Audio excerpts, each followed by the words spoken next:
بسم اللہ الرحمن الرحیم۔ السلام علیکم، آپ دیکھ رہے ہیں اردو انفارمیشن چینل۔ جیسا کہ آپ جانتے ہیں کہ پاکستان ایک زرعی ملک ہے اور اس کے لیے پانی کی ضرورت پڑتی ہے۔ آج کی ویڈیو میں ہم بات کریں گے کہ پاکستان کتنا پانی سیو کرتا ہے اور کتنا ضائع کر دیتا ہے۔ لیکن پہلے آپ ہمارا چینل سبسکرائب کر لیجئے اور بیل آئیکن کے بٹن کو بھی پریس کر دیجئے۔ پاکستان میں کل دستیاب پانی 195 ملین ایکڑ فٹ سالانہ ہے، جو ہماری زراعت کی ضروریات سے 2 گنا زیادہ ہے۔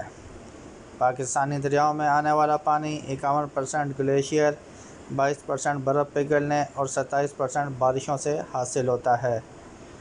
دریاؤں سے 106 ملین ایکڑ فٹ پانی نہروں میں آتا ہے اور نہروں میں آنے والا پانی 40% ضائع ہو جاتا ہے۔ پاکستان میں زیر زمین دستیاب پانی 70 MAF ہے، جس میں سے ہم 45 MAF ٹیوب ویل کے ذریعے نکال لیتے ہیں۔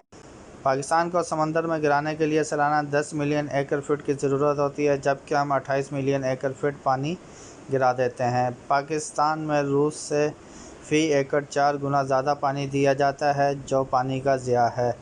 امریکہ اپنی ضرورت کا 1 سال پانی محفوظ کرتا ہے، جبکہ پاکستان 30 دنوں کا ہی محفوظ کر سکتا ہے۔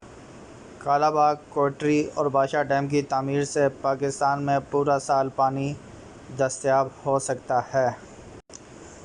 اگر پاکستان پانی محفوظ کر لے، ڈیم بنا لے اور ان کی اچھے طریقے سے ترسیل کرے تو اس سے پاکستان سالانہ اربوں روپے بچا سکتا ہے۔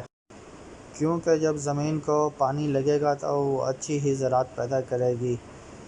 آپ دیکھتے رہیے اردو انفارمیشن چینل۔ اگر آپ کو ہماری ویڈیو پسند آ رہی ہے تو اس کو لائک کیجئے، شیئر کیجئے اور اگلی ویڈیو تک کے لیے ہمیں اجازت دیجئے۔ اللہ